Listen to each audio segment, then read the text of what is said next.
No, Rico, we can't show that off quite yet. We gotta talk about whistles first. That's right, whistles once again.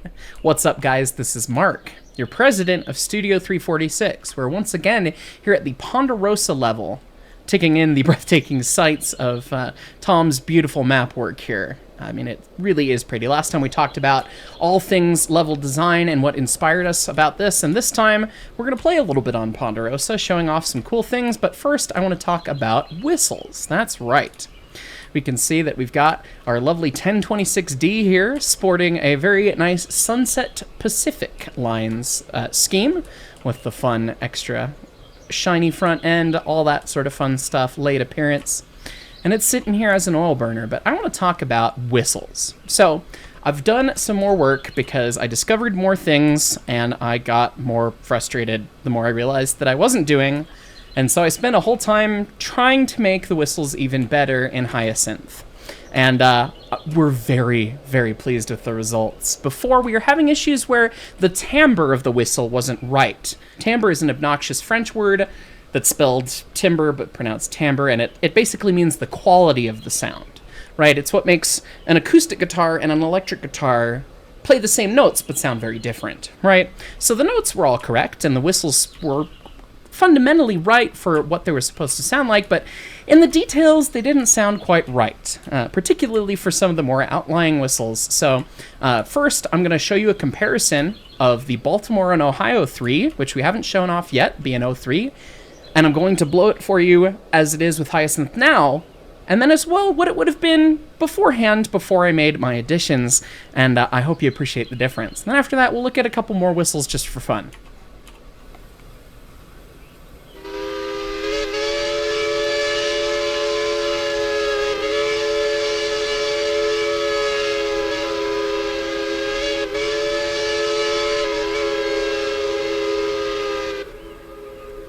God, and the echo on Ponderosa.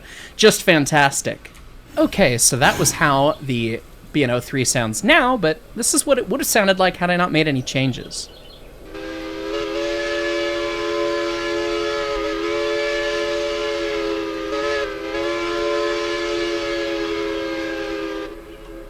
Which still sounds pretty nice, but it's not anywhere near correct to the actual whistle itself and what we were looking at when trying to replicate the whistle. So I hope you understand and enjoy that difference, and I'll even stitch them back to back for you so that you can get a true A-B comparison, because it is a very slight thing if you're only listening to just the notes.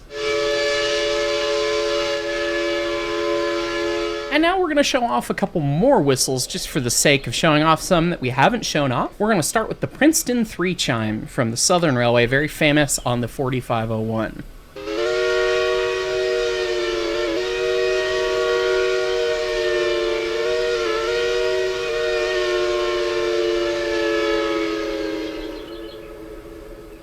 And now for the Baldwin 3, a whistle that's ended up on tons of different locomotives, because it was a standard factory whistle that Baldwin would put on things, but you might recognize it from engines like the Tweetsie Railroad locomotives, some of the East Broad Top locomotives, a lot of things in the East.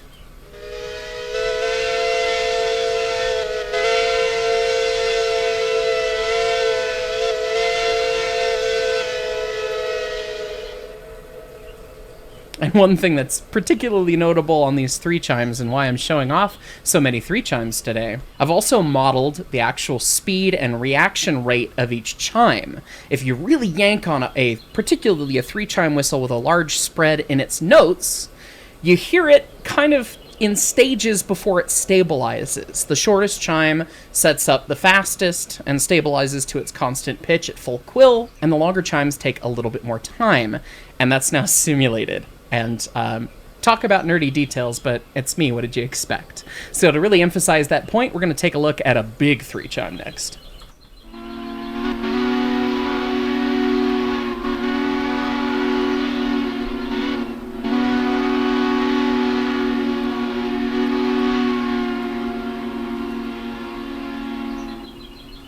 Again, showing some love to our East Coasters, that is a Lehigh and New England 3 chime. Beautiful sounding big whistle. And our last 3 chime for the day, a very, very funky one that is really, really cool. A lot of people ask, are there musical chords to whistles? And sometimes they do strike a nice chord, but this is a 3 chime that doesn't actually make a chord. It makes a power chord.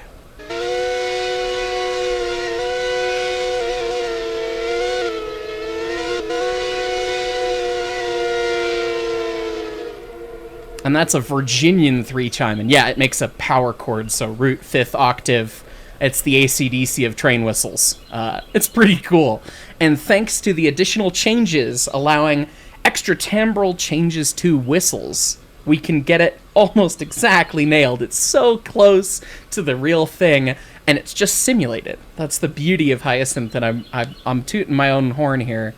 Well, hang on, that's spoilers. Spoilers? What the heck? We're still working on our internal combustion simulation and working on creating more models of diesel locomotives for the game, as we've shown. Some of the stuff that has been shown work in progress isn't quite finished, but we can do the cursed thing of putting a horn on a steam locomotive, and a lot of people have asked, well, does Hyacinth do horns? And, well,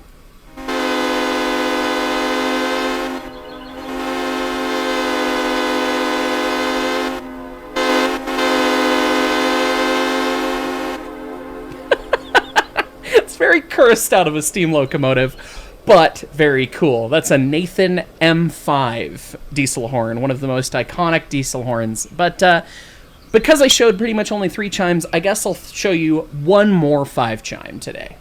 Now, this whistle is one of the user-requested whistles. We always try to listen to your feedback and try to implement things and all that sort of stuff. You can also see that we've got highlighted controls back as well for the time being, and we do plan to make that selectable, whether it's crosshair and highlight, crosshair only, or just highlight only, because accessibility is really important. But this is a user-suggested whistle, and it's not one from the States. It's one from Australia, the Victorian Railways 5 chime.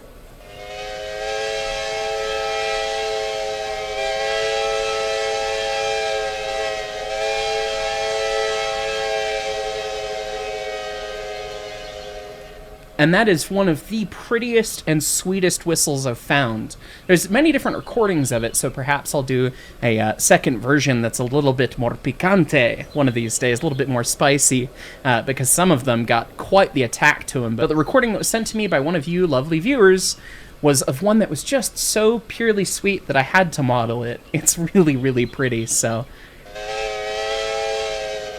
we definitely like that one. So we have a couple international whistles too. So if you're an international fan of Steam, we're going to have at least a little bit of something for you. So if you've got any suggestions for whistles you'd like to hear, we'll try and get them in too.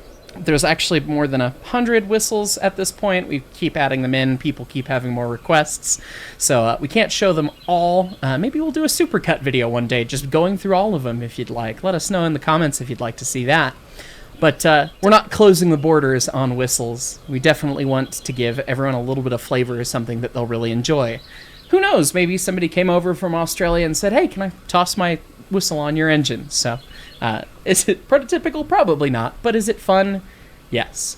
And we've got more to talk about in that exact kind of realm coming up next. Alright, so what I have to show for you next here on Ponderosa with our wonderful 460-1026D, number 25, is more Steam Sim things. I know I said previously that almost all the train stuff was done, and then I forgot about one key component, and that would be water simulation.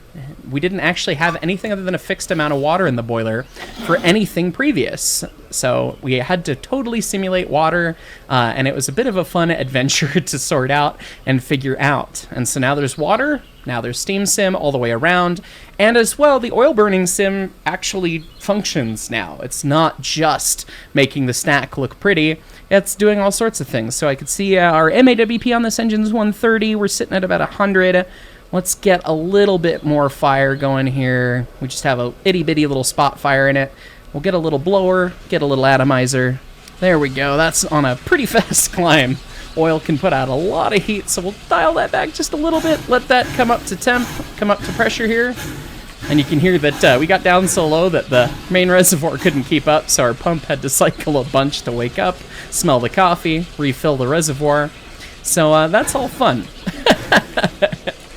Included in Water Sim, of course, is water in the tender sim. So, oh lord. Hi, yes you, shut up. Shut that back to a spot fire. We've also simulated, for your convenience, and it'll probably be a difficulty setting if I'm honest, but if you shut the firing valve all the way off, it doesn't kill your fire completely, so you don't put out the oil burner. But anyway, now that that's dealt with, you can see we're putting water in the tender tank. And if you look in, you can see the tender baffling, and you can actually see that the water level's increasing, although you can't see the baffling at the moment because I'm putting water in. So anyway, we don't need too much, just a little top off. We'll toss that up, get it out of the way. The sounds are so fun. And I know it sounds like a toilet flushing when you pull the cord and it goes. This is just a one-click action as well, by the way. Make it simple for you. And it has a degree of freedom, so even if it's not perfectly spotted, it'll work just to save you that much trouble. But yeah, that's quite a fun sound. It sounds like a toilet flushing, but that's actually what they actually sound like. So okay, everything's all set with the train. Let's highball.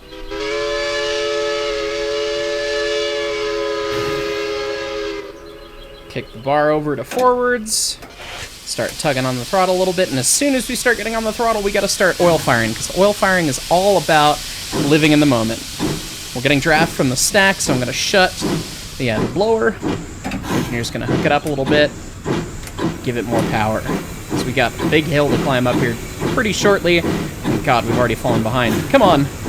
Forgive me if I don't do a perfect job of running and firing oil at the same time, because it's pretty challenging, even just to fire oil itself. And a reminder, firing is always going to be a difficulty setting, so you don't have to do both.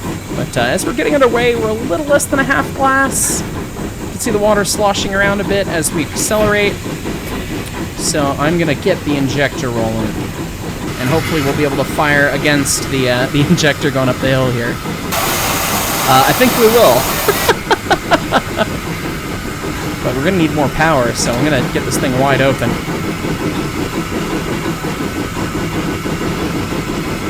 Yeah, it's barely holding against the injector right now, so a little bit more. And as we get on the hill, you can watch the water go sky high. It sloshes accurately with the terrain changes. One of our difficulty settings is going to be to limit the amount of slosh, too.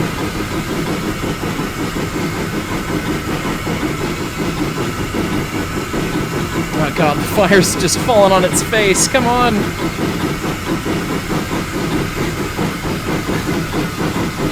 It's a pretty clear stack. It's mostly just the steam that's coming out because it's a little cold. I think we're going to make it, though. Alright, I'm going to shut off the gun and let us try and...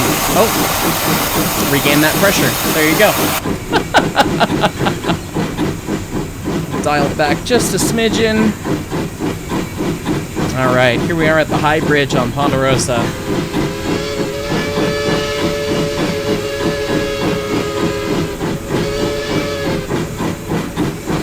God, it is beautiful, isn't it? Oh yes, shush you. Safety valves are so quirky. Sometimes they will do little pops, half pops, all that stuff. One of the settings that I truly love, though, is we have the ability to turn the safety valve sounds off, because it is just annoying. Alright, we've got a more than a half glass of water. We'll do our picturesque bridge blowdown. No more than 8 seconds at a time, right? That's the old school rule. Alright, and we'll kick the injector off. Keep the pressure kind of not too crazy. Bring it back down to more of a spot fire, and we'll run a little bit against it. We're almost on the downhill here, so we'll ease into the curve.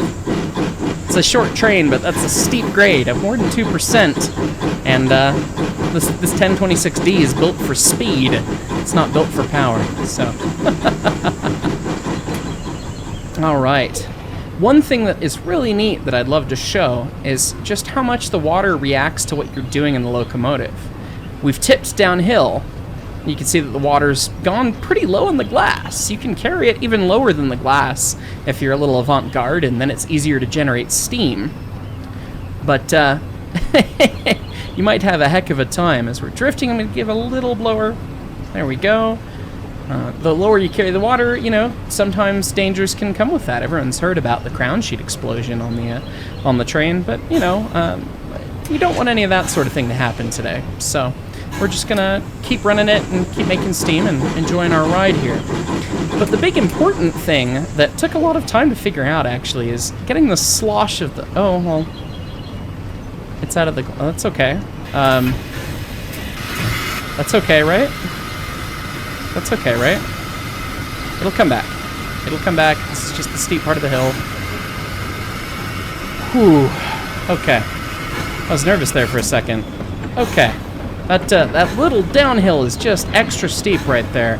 And, that was quite the thing. Here we are passing the ice house on Ponderosa. Beautiful custom structure made by, again, Wings and Strings Tom, one of our geniuses. And that thing is just beautiful to see in game. We've tried to make everything custom so that it really represents what railroading in this era was like. We'll be showing off the ice house and all that it does in the near future. Alright, we're going to shut off the blower. We're working nice and hard here. Well, not that hard. A little bit hard. Working enough to have the draft of the chuffs take over. So we'll keep that moving. A little bit of a haze in the fire, but that's alright. Some engines need a little bit more of a dark haze to fire properly. At least generate steam. And now we've got the hill on the way back, so get her wide open. Bring up that firing valve nice and high. More atomizer, blowers off. There we go. Oh, that's making pressure. Pay attention, Mark. Ah, quit it, you. All right. Getting underway. Gonna head back to town here, and then we'll talk a little bit more about some more of the fun water things. You know, we'll put some water in, shut that guy up. That is a little low for being on a slight uphill now.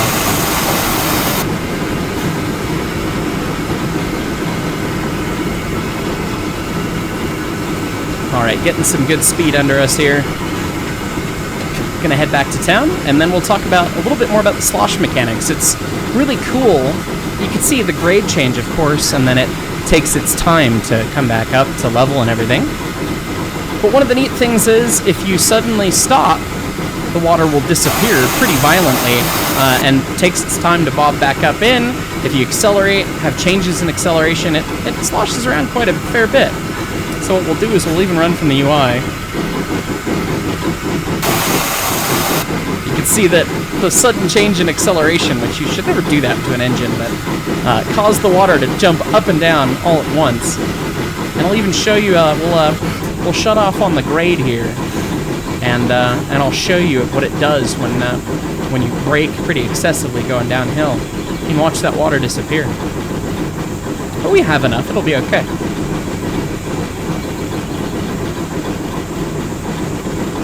Pressure's calmed down quite a bit. We're working this thing to the absolute bone over here. Wide open in the corner. It's not a place you want to be, but if it's your railroad, I mean, that's what you got to do when you're at tonnage almost, so. Alright. Keep that going. Nice warm fire to let us recover a little pressure. And the water's out of the glass. It's okay. If I rapidly accelerate in reverse, it'll come back. I'll show you if we can slow down on this. See, look, there's the water. And then if I horse the bar over again, boom, there it goes. It should be okay. The age-old test is if the water is above the bottom it's out the glass, but the bottom tricock's lower. Oh, there's no water coming out of the bottom tricock. Oh, it's never made that sound before. Oh my god.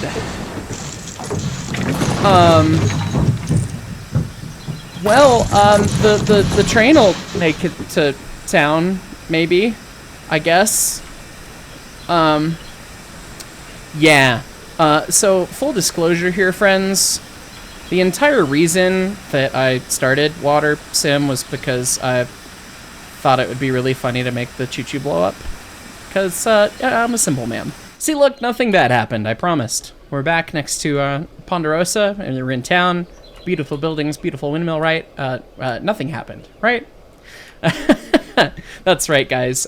We simulated boiler explosions because, you know, it's a little fun. And there's a couple nuances to it that I want to talk about. First and foremost, of course, it's a difficulty mode. Only if you play on the hardest difficulty will it be a thing. Second of all, as well, they're caused by the temperature of the fire and how long the crown sheet has been exposed. Sometimes it could take quite a bit of time of exposed crown sheet and the hot fire to make it happen. And so if you're only exposing it for a little bit, you might be okay, but you're playing a dangerous game if you're playing on that difficulty. Especially tied to difficulty is going to be water slosh as well, because we're going to let you lay your own track in Century of Steam, to be shown in the coming months, of course. We're still hard at work on that.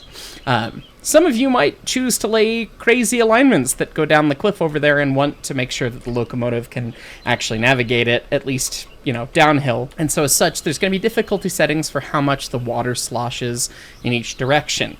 And it can be pretty significant depending on the factors of things. So with different difficulty settings, you can limit the slosh amount as the locomotive tips or turn it off entirely.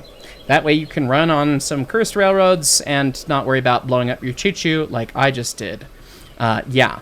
But as we were talking before I blew up the choo-choo, speaking of slosh, it shows a really cool thing with locomotives that's a phenomena that you don't really get to see, particularly because filming a sight glass is pretty hard. Our sight glass is artificially made to look like a more obvious amount of water because it's just a clear liquid in there. You just see the meniscus. You don't see anything, but for the sake of gameplay, it's lit up extra bright, and you can also see the level pretty clearly. To demonstrate the slosh, if we're going forward and I slam on it in reverse, the water disappears. And then it comes back up and bobs around. If I go forwards then, it comes back, it sloshes, does all that. It does a great job of showing off exactly what's going on in the sight glass there. The other neat thing is that this really shows the value of a tricock, particularly as a single player while switching. Got the middle gauge cock open, and you hear the difference, you see the difference. The water comes in and out.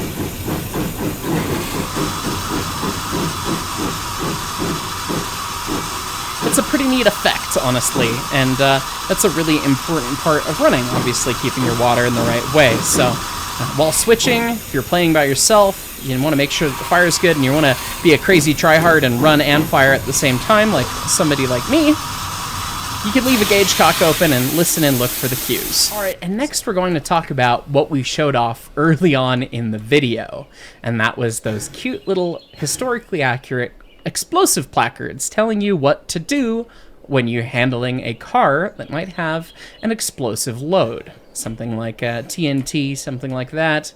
Handle carefully, keep fire away. Well, you know, they told me to read this, but the good news is I can't read. So, yeah, we're going to go put our train together with this other train of cars over here. And hopefully nothing bad happens, right? Something like that. You can see, you know, California Consolidated Oil, one of our favorites. And then, well, yeah, that. That was a very fun decal that's been put together. As we said, a lot of the decals are going to ship with the game, and that's going to be that. And please excuse me while I've turned off oil firing for this portion, because trying to present, run, and fire is 3 things at once, and I'm only so good. I'm only one human. And don't worry, multiplayer is going to be shown off. It is still coming. It's one of those things, and I'm going to talk a little bit more about that, and specifically the content of this devlog at the end of the video. So make sure you stick around, of course. All right. Let's, you know what? Let's make the hook from afar. Let's watch it, shall we?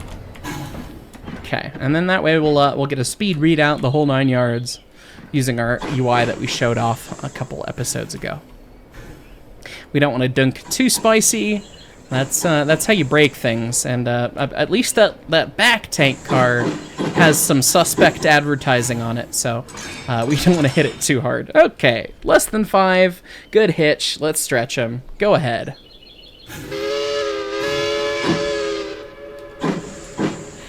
It's fun to run from the UI. It's fun to see all the work that's gone into it, into the map, into the trains. Just getting to watch and enjoy from afar.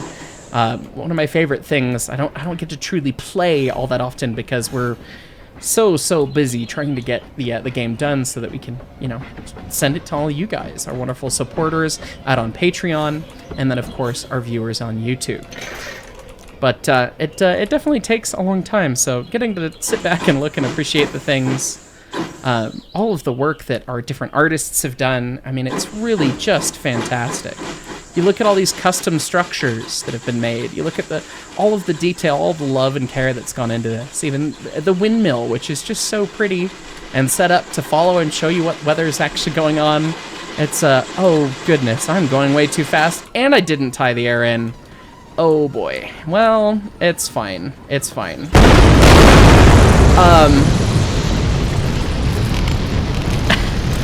It was fine. The town of Ponderosa is now gone.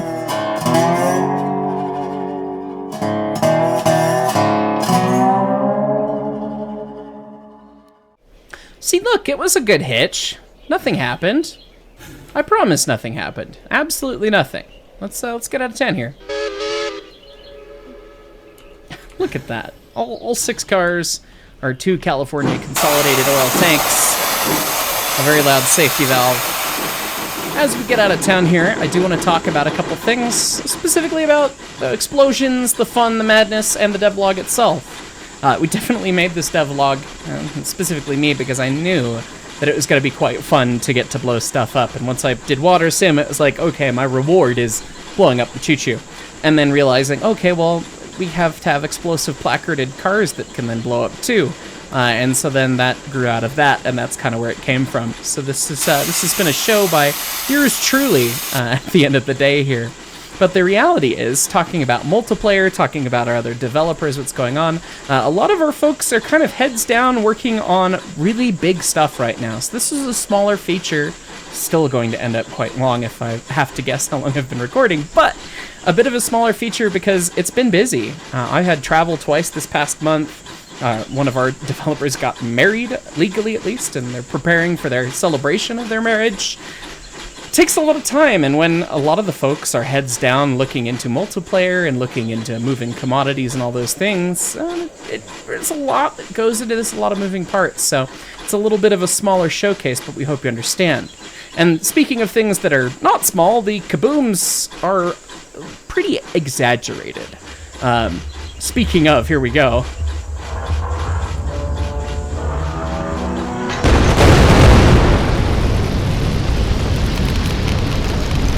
As if to illustrate my point, that's a truck flying away there. The kaboom of literally everything is a little overdone, and it's a little absurd, and even the boiler explosion, our researchers told me confidently that a locomotive at a lower pressure like 130, even when they failed, they didn't really do that much, but this is a video game, and the big kaboom, if you screw up, is very funny, and so we're sticking with it, and that's why, because sending shrapnel to space, sending the locomotive flying into space, I mean, the tender's all the way over there, and the trucks are littered about everywhere as they all came apart from their bolsters, so detonating a full train of explosive cargo behind a locomotive that just had a boiler explosion, would it have actually been like that? Probably not.